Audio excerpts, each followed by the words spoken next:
Bismillahirrahmanirrahim. Al-Fatihah. La hawla wala quwwata illa billah. Muhammadin sallallahu alaihi wasallam wa alihi wa sahbihi wa dzurriyyatihi wa ahli baiti tayyibin tahirin wa sahbihi al-akramin wa azwajihi tahirat ummahatil mu'minin wa tabi'inahum bi ihsan ila yaumiddin wa ila arba'atil a'immatil mujtahidin wa muqallidihim fid din wa ulama al-'amilin wa mu'allimin fid din wal fuqaha wal muhaddithin wal qurra wal mufassirin wa sadat sufiyatil muhaqqiqin wa awliya al-qawl ajma'in wa ila arwahi masyayikhina ومعلمينا وأرواح والدينا والديكم وأمواتنا وأمواتكم وأموات المسلمين خاصة عامة أن الله يتغشهم برحمته والمغفرة ويسكن الجنة بذات أن الله يغفر لنا قلوبنا ويشرح صدورنا وينور قلوبنا وغواربنا وما تجاب والآفاق والغنى والموت للإسلام والإسلام إلى محنة الامتحان إليه سيد ولا أدناك لحدنا وإلى حاضر محمد صلى الله عليه وسلم. الفاتحة. أعوذ بالله من الشيطان الرجيم. بسم الله الرحمن الرحيم. الحمد لله رب العالمين الرحمن الرحيم مالك يوم الدين. إياك نعبد وإياك نستعين اهدنا الصراط المستقيم صراط الذين أنعمت عليهم غير المغضوب عليهم ولا الضالين. Bismillahirrahmanirrahim. Assalamualaikum warahmatullahi ta'ala wabarakatuh. Waalaikumsalam warahmatullahi wabarakatuh. Bismillahi walhamdulillah wassalatu wassalamu ala akrami khalqillah Sayyidina Muhammad bin Abdullah wa alihi wa sahbihi wa man wala la hawla wa la quwwata illa billah. Qala subhanaka la ilma lana illa ma 'allamtana innaka antal alimul hakim wa tub alaina innaka antat tawwabur rahim. Rabbil zidni ilman warzuqni fahman wa hifdhan lisanin. Allahumma shalli ala sayyidina Muhammadin al-Fatih lima ughliqa wal khatim lima sabaq nasil haqq bil haqq wal hadi ila siratikal mustaqim wa ala alihi wa sahbihi haqqa qadrihi wa miqdaril azim. Ya Fattah ya alim iftah alaina futuhal arifin hadratal mukarramin jamaah muslimin wassalam. Senantiasa kita selalu mendapatkan rahmat dari Allah Subhanahu wa taala. Alhamdulillah penuh keberkahan, sehat walafiat, masih dalam ikatan taat kepada Allah Subhanahu wa taala dan aktivitas. Nah, masih dalam pembahasan Aqidatul Awam, serial kisah-kisah para nabi. Yang selanjutnya kita akan lihat bagaimana kisah Nabi Allah yang dicantumkan oleh Al-Quran, yaitu Nabi Allah Yunus alaihissalam. Sebagaimana yang menjadi penjelasan bahwa nabi-nabi yang kita kenal juga termaktub cerita mereka dalam kitab-kitab samawi yang lain, ya, dalam kitab Taurat dan dalam kitab Injil, ya, yang dalam istilah mereka namanya di dalam Bible, ya. Di dalam kitab-kitab mereka Yunus mempunyai nama lain, ya, karena tentunya perbedaan bahasa dan daerah. Nabi Yunus juga dalam kitab-kitab mereka diceritakan, dan cerita yang ada pada mereka juga sama seperti cerita-cerita yang dibawakan oleh Nabi kita Muhammad SAW. Namun yang menjadi pijakan kita tentunya adalah sumber-sumber yang berasal dari agama kita sendiri, yaitu dari Al-Quran dan hadis Nabi Muhammad SAW.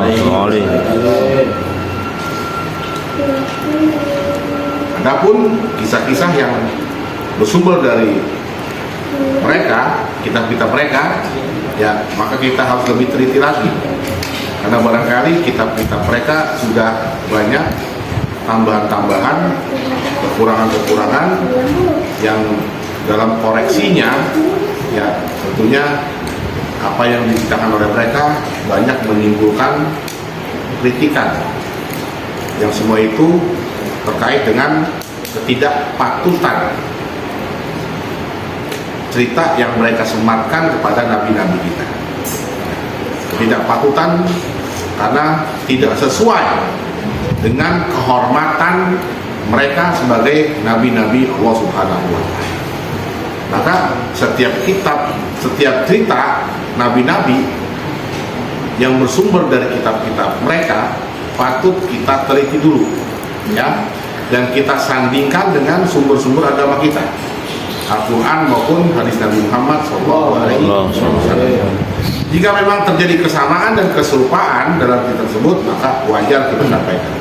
Kalau terdapat cita-cita yang tidak ada kesamaan, maka cita-cita mereka tidak perlu kita sampaikan, ya.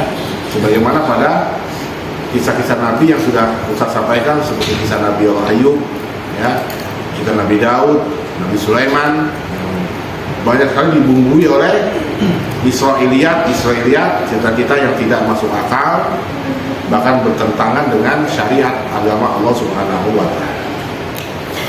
Nah, mengenai Nabi Yunus, ya, sebagaimana kisah nabi-nabi yang Allah utus kepada Bani Israel secara umum.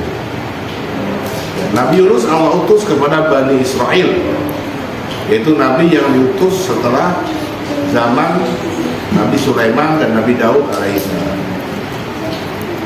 Sebagaimana misi para nabi-nabi semuanya adalah tentunya untuk menyampaikan risalahnya Allah Subhanahu wa Ta'ala dan menyadarkan umatnya. Konon Nabi Yunus Allah utus kepada suatu kaum, mereka berperilaku buruk, ya, bahwa diceritakan dalam sumber kitab-kitab yang lain bahwa perilaku mereka itu adalah suka menyakiti orang lain. Kalau bahasa kita namanya bangsa yang bengis, suka membunuh, suka merampok, suka menyakiti orang lain. Ini bangsa yang diutus oleh Nabi Yunus alaihissalam. Di mana itu mereka? Kalau secara tempatnya sekarang itu wilayah sekitar daerah Irak. Kalau sekarang itu daerah Mosul, ya, Mosul itu tempat yang sekarang itu banyak terjadi pembunuhan juga, ya, Mosul Irak, daerah yang banyak pemberontak, ya, kaum apa namanya itu sekarang sebetulnya bukan Baghdadi itu yang melakukan pembunuhan yang tidak sama dengan mereka bunuh ISIS, ya, karena Mosul juga adalah basis ISIS sekarang. Nah, Mosul itu juga sudah ada dalam catatan kitab-kitab terdahulu, cuma istilahnya beda lain, ya. Dan sekarang di sana namanya Mosul, daerah Irak. Nah, mereka adalah suatu bangsa yang terkenal bengis, jahat, nggak main-main. Kalau udah bunuh orang. Maka Allah utuskan kepada mereka Nabi Allah Yunus alaihissalam, mendakwakan kepada mereka agar mereka jangan melakukan kerusakan di bumi, ya. Maka datanglah Yunus menyadarkan mereka, ya, bahwa mereka jangan sampai melakukan pertumpahan darah dan jangan banyak melakukan kezoliman terhadap manusia yang lain. Nah, itu dakwahnya Nabi Yunus kepada mereka bertahun-tahun, ya. Nabi Yunus tinggal bersama mereka, tetapi dakwahnya Nabi Yunus tidak mendapatkan tanggapan. Bahwa diceritakan Nabi Yunus ini sempat marah, ya. Nabi Yunus ini ketika didatangi satu-satu mereka, dinasihatin, mereka melawan, menantang. Bahkan ketika Nabi Yunus pada akhirnya menakut-nakuti mereka, ya, bahwa Allah Subhanahu wa Ta'ala telah menurunkan azab pada kaum-kaum yang banyak menantang perintah Allah Subhanahu wa Ta'ala. Diceritakan tentang kaum Nabi Lut, kaum A, kaum Thamud, ya. Mereka adalah kaum yang sudah dulu dihancurkan. Jadi Nabi Yunus mengancam ke mereka, kalau mereka masih seperti itu aja, nanti aku akan doakan kalian semuanya mendapatkan azab dari Allah Subhanahu wa Ta'ala. Tuh cerita Nabi Yunus. Jadi secara Nabi Yunus ini nabi yang sama seperti nabi yang lain, ya, dakwahnya ditolak, dakwahnya ditentang, bahkan Nabi Yunus mendapatkan ancaman, ya. Tetapi Nabi Yunus nggak bisa nakal, ya. Nabi Yunus mengancam mereka, ya. Diceritain tuh apa tadi, kisah-kisah umat-umat terdahulu yang Allah hancurkan mereka dengan api, dengan air laut, dengan penyakit, dengan angin kencang, dengan petir, dengan suara-suara jeritan malaikat umat terdahulu. Rupanya kaum Nabi Yunus ini merasa ketakutan juga tuh, ya ceritanya. Mereka merasa ngeri juga tuh dengan cita-cita seperti itu, dan ada dalam kisah-kisah mereka secara turun-temurun. Dan Nabi Allah Yunus akan mengancam mereka, jika mereka masih tetap seperti itu aja, aku akan doakan kalian sama seperti yang dialami oleh umat-umat terdahulu. Nah, setelah itu Nabi Yunus mendoakan mereka, ya, doain gini ya kalau Nabi Yunus. Tetapi subhanallah, ya, bukannya Allah nggak mengabulkan Nabi Yunus, ada cara Allah lain, ya. Maka saat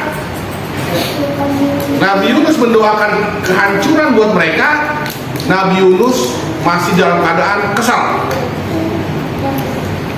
dan dia merasa bahasanya kecewa sama Allah. Bukankah ketika Nuh mendoakan mereka, engkau hancurkan mereka ya Allah?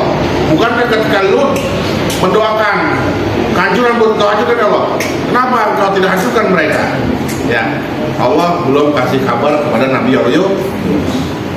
Allah belum bisa kasih kabar kepada Nabi Yunus. Nah, ini pelajarannya, ya.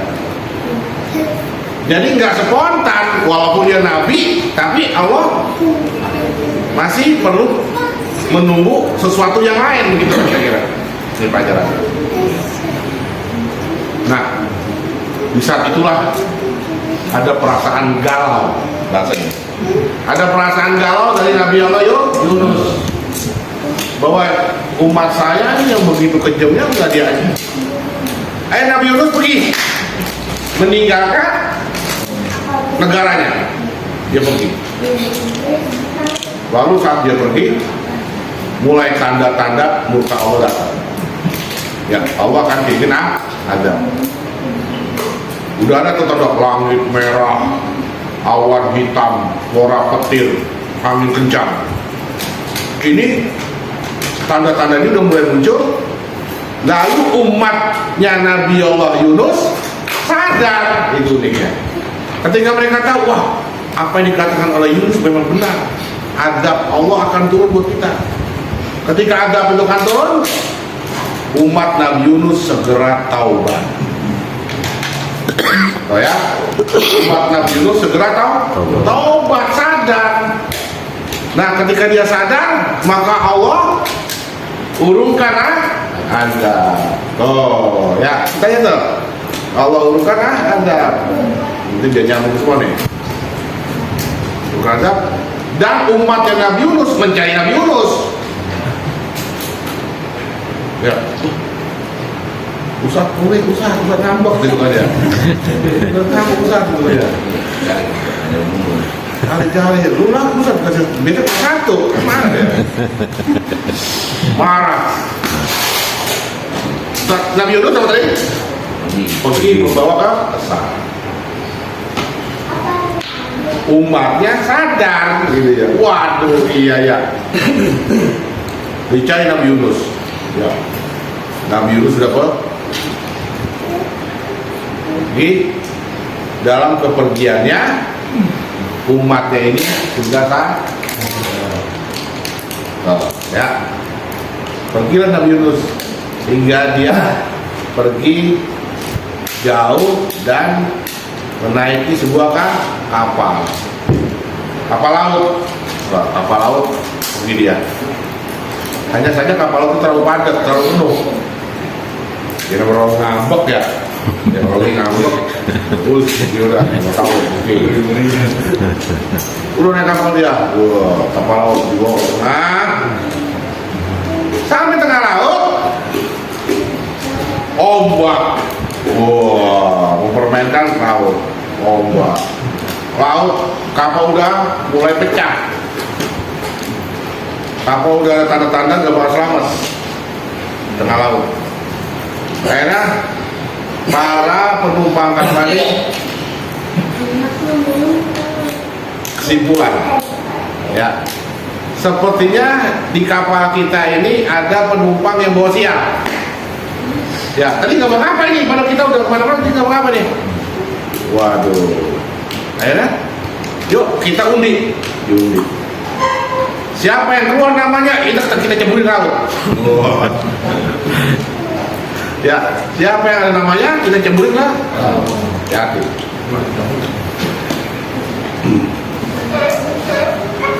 Akhirnya dikocok. Keluar lagi, Yunus keluar. Dah, Yunus. Dilihat orangnya, udah.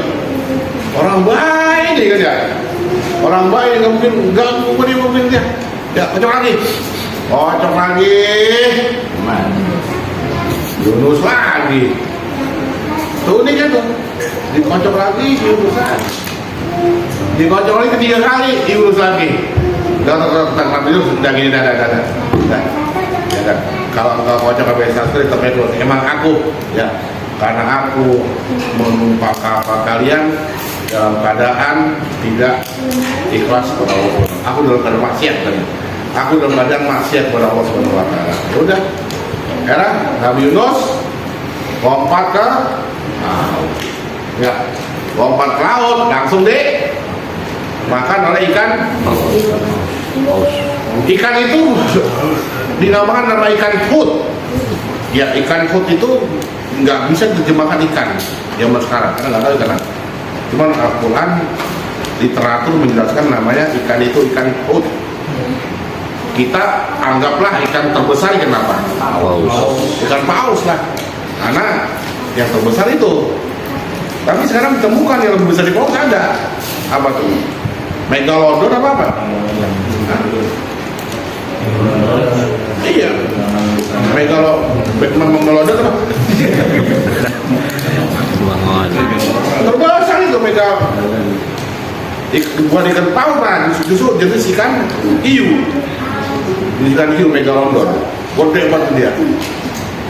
Dan pernah ikan itu terdeteksi melalui apa namanya? Satelit. Di kedalaman sekian terjadi pergerakan dan diukur diameter sekian paling besar. Jadi ikan itu ada, megalodon itu ada. Ya. Jadi Nabi Allah Yunus alaihissalam lompat ke laut dan ditelan oleh ikan hut. Di dalam ikan hut dia merasa kesempitan, ya, dan dia sadar bahwa dia dalam keadaan akhirnya dalam ikan laut dia banyak berzikir kepada Allah dan bertasbih. Apa tasbihnya? La ilaha illa anta subhanaka inni kuntu minadh dhalimin. La ilaha illa anta subhanaka inni kuntu minadh dhalimin. La ilaha ya hayyu ya qayyum. La ilaha subhanaka inni kuntu. Berapa kali kita baca kalau puasa itu? Hah? Berapa kali, Feb? Saya pasti lupa. Berapa kali? Berapa, Feb? 40. Ya, nah itu apa? Nah itu belum dijasa itu. Siapa yang mengamalkan baca doa itu, Allah lepaskan kesempitan. Karena apa? Ada dalam ikan Nabi Yunus bahkan yang sering baca itu urusannya digampangin, kesempitan dilepas. Baca itu.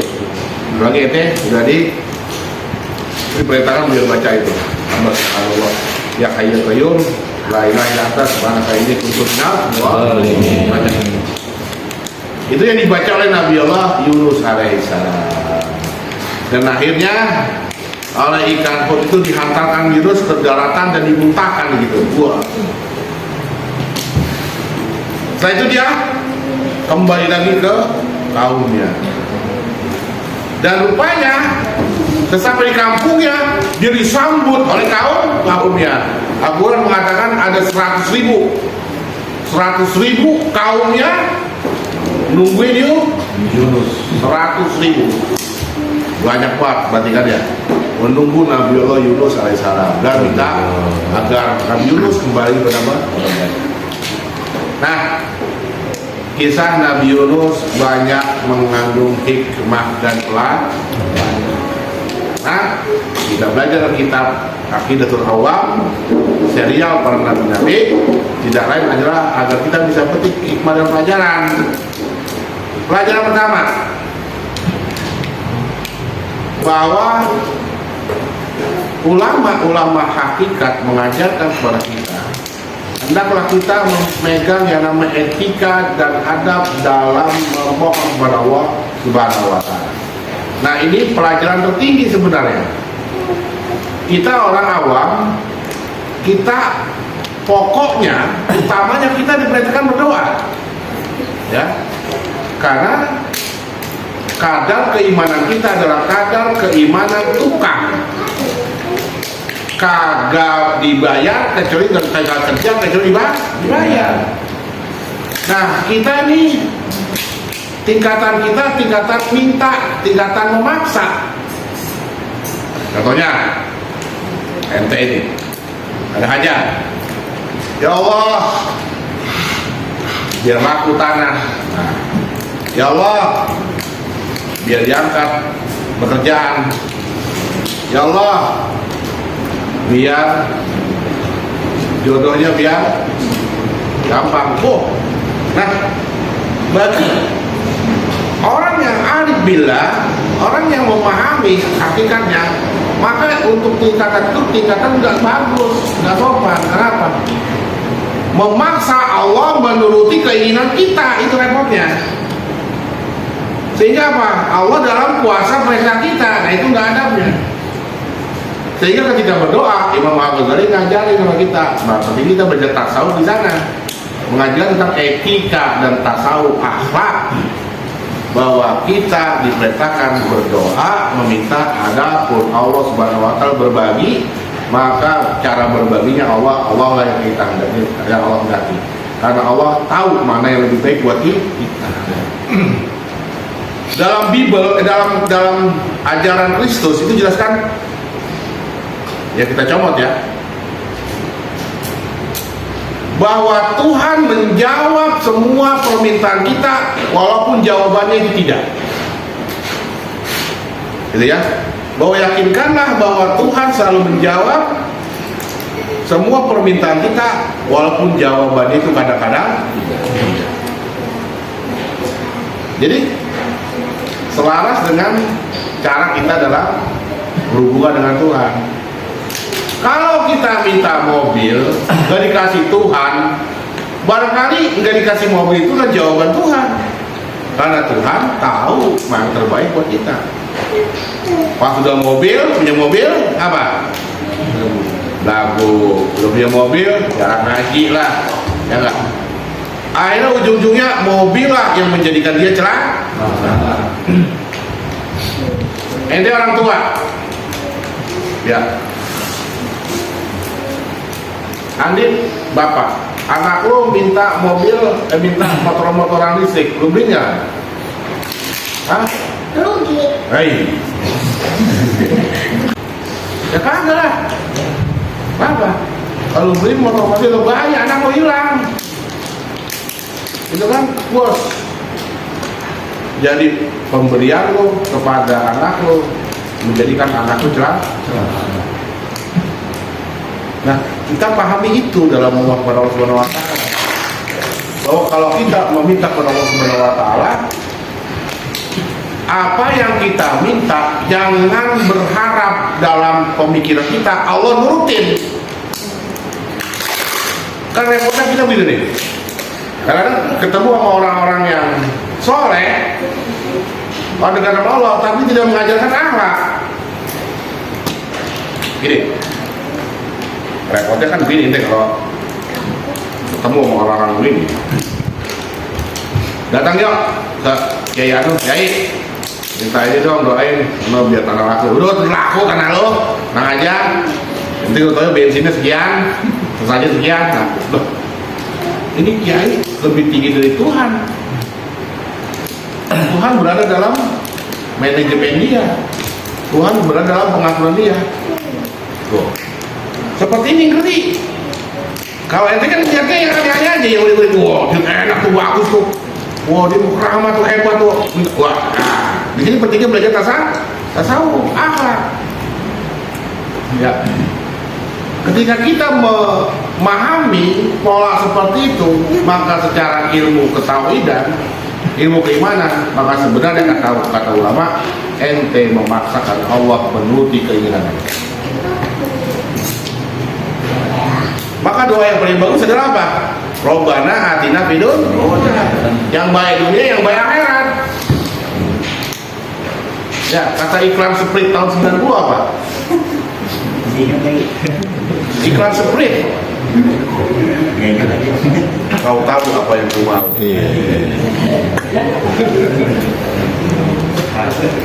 Sprite tahun 90. Kau tahu apa yang ku mau. Bilang aja mau, ya Allah, kau tahu apa yang ku mau, jelas.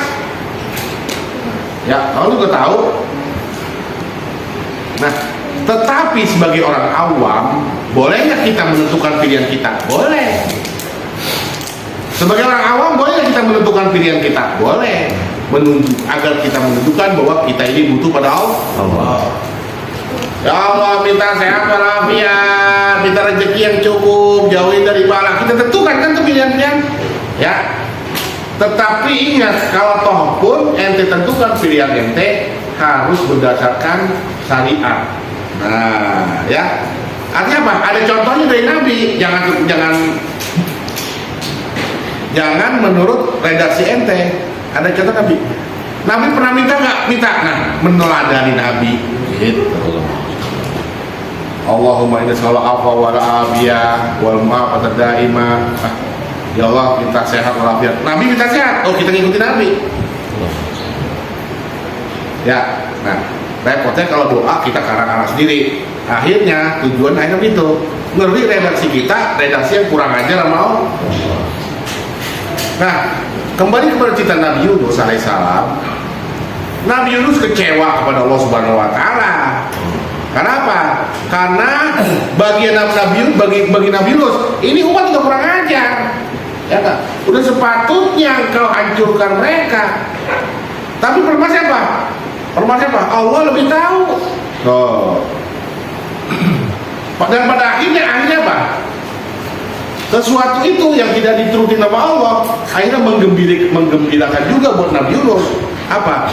Pada akhirnya datanglah 100.000 umatnya taubat dan kembali kepada jalan Allah. Dan bagi Nabi Yunus itu lebih menggembirakan. Nabi Allahu Nuh alaihi salam. Coba dalam Al-Quran kata Nabi Allah apa? Rabbi la tadar alal ardi minal kafirina dayyara. Ya Allah, jangan kau sisain satu genteng aja di dunia. Lelepin semua. Tuh. Innaka in tadarhum yudillu ibadaka wa yalidu ila fajiran kafar. Bahkan Nabi itu mengatakan kalau kau biarin aja satu aja dari satu itu nanti akan beranak pinak menjadi orang-orang brengsek lagi. Mereka habisin aja. Innaka in tadarhum yudillu ibadak wala yalidu ila fajiran kafar. Dan tidak lahir dari mereka kecuali brengsek juga sama. Maka Nabi Yunus satu genteng dibisain, satu rumah jadi biarin, lelepin. Gak tanggung-tanggung Nabi Allah Nuh mintanya. Nah, Nabi Allah Yunus diajarkan gak begitu. Nah, pengajaran buat kita, maka caranya kita meminta kepada Allah Subhanahu wa taala adalah yang benar seperti apa yang diajarkan oleh Nabi kita Muhammad sallallahu alaihi wasallam. Hendaklah serahkan semuanya kepada Allah. Dalam keimanan kita ada yang namanya pola, rumus, kaidah, tawakal, hasbiyallah, kan? Hasbunallah, tawakkaltu ala Allah. Ketika kita mengatakan hasbunallah wa ni'mal wakil, ni'mal maula wa ni'man Nasir. maka dalam keyakinan kita cukuplah Allah yang menjadi pengganti wakil urusanku. Tawakkaltu ala Allah, aku udah wakilkan Allah kepada urusanku. Benar itu. Ni'mal maula wa ni'man Nasir. diajarkan oleh Nabi Muhammad cara bagaimana kita menjalin hubungan dengan Allah Subhanahu wa taala. Ya udah, begini aja ya Allah, yang mana baik buat saya, buat engkau, Allah engkau yang atur. Itu maknanya tawakal tu Allah. Apa tawakal tu? Aku jadikan engkau sebagai wakil urusanku semuanya. Nah, kalau kita sayang sama Allah gimana? Nabi ya? Ada ngomong apa itu? Ada teriak, udah tenang, gitu ya? Pin, gimana Pin? Pin ya, rapi ya? Udah tenang, nah Ipin yang udah tenang, rapi kan? Rapi, gitu kan ya? Artinya apa? Bertawakal kepada Ipin. Apalagi kita bertawakal pada Allah. Nah, kita diajarkan oleh agama kita tawakal. Yang namanya tawakal, ada namanya hasbunallah, cukup. Hasbunallah, cukup Allah. Ini masih kurang puas, kurang yakin. Hasbunallah wa ni'mal wakil, ni'mal maula wa ni'mal. Itu diajarkan oleh Rasulullah. Ya? Nah, pelajaran kedua bagi kita pewaris para nabi, baik ustaz, baik semuanya di sini semua. Ini semua pewaris para nabi, membawa misi, beban dakwah kepada Allah Subhanahu wa taala, melanjuti peran Nabi Muhammad SAW dalam mengajak umat manusia ke dalam kebaikan. Maka seperti Nabi Muhammad lah, karena Allah kasih hadiah buat kita seorang nabi yang mempunyai suri tauladan yang sangat luhur. Laqad kana lakum fi rasulillahi uswatun. Maka bagaimana kita melihat Nabi? Jadi cerminan Nabi Muhammad. Lihat Nabi Muhammad ketika dakwah. Nah, apa semuanya menjadikan Nabi Muhammad marah? Apakah menjadikan semuanya dakwah Nabi Muhammad menjadi susah? Nabi Muhammad bahkan mengatakan, ya Allah, ini ashkudu fakuwati.